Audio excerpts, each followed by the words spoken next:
Greetings, everyone. The month of July is certainly quickly passing, so I hope that everyone is truly enjoying our summer, and I hope you're healthy and happy. Certainly that Delta variant is rather scary, but let me assure you that the cathedral here, we are still taking many precautions to keep you safe so that you feel safe enough to attend worship with us. Now, masks are not required, but certainly if you would feel safer wearing them, please feel free to do so. Anyone who gives out communion will be wearing a mask. And we will still provide social distancing in the two main aisles, just to give people who are really still uncomfortable about attending Mass that socially distant feeling much safer. So thanks a lot for your cooperation. This week, I read a couple of articles on Ludwig van Beethoven, one by Arthur Brooks and one by Cal Newport from the Washington Post. Basically, they were writing about Beethoven and Silence.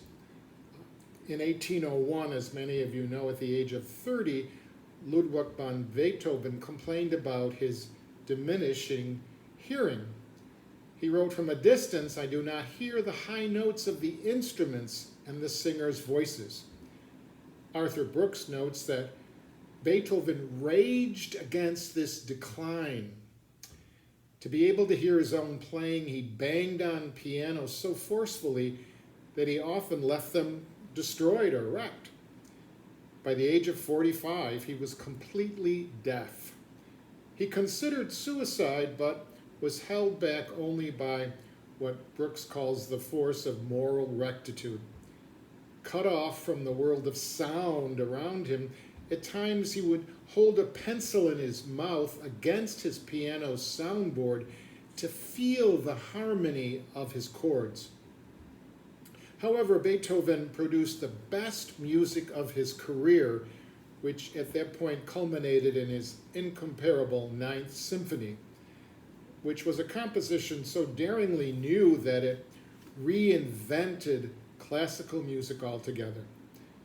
Arthur Brooks wrote this. He said, "It seems a mystery that Beethoven became more original and brilliant as a composer in inverse proportion to his ability to hear. Deafness seemed to free Beethoven as a composer because he no longer had society's soundtrack in his ears." Many things we can learn from Beethoven.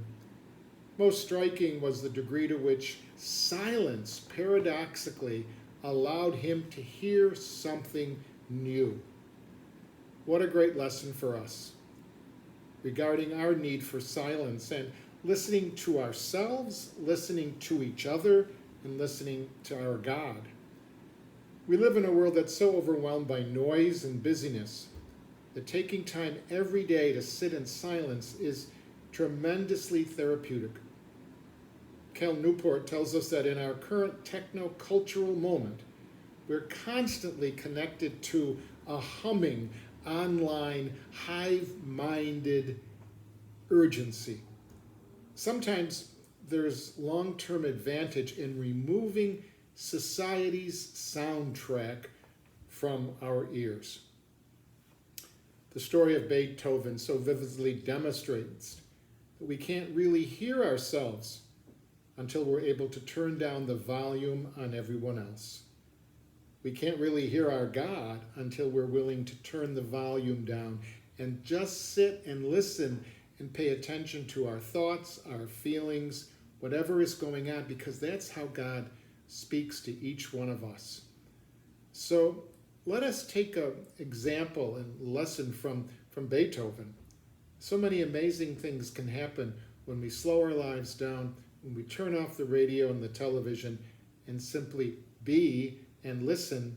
And that's what meditation is all about. Mindfulness meditation, being in awareness of what's happening in the present moment. And our God speaks to us in the present moment through so many of our experiences.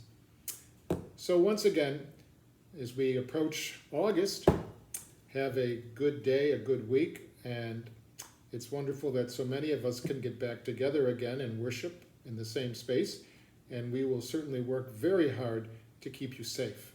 Thank you.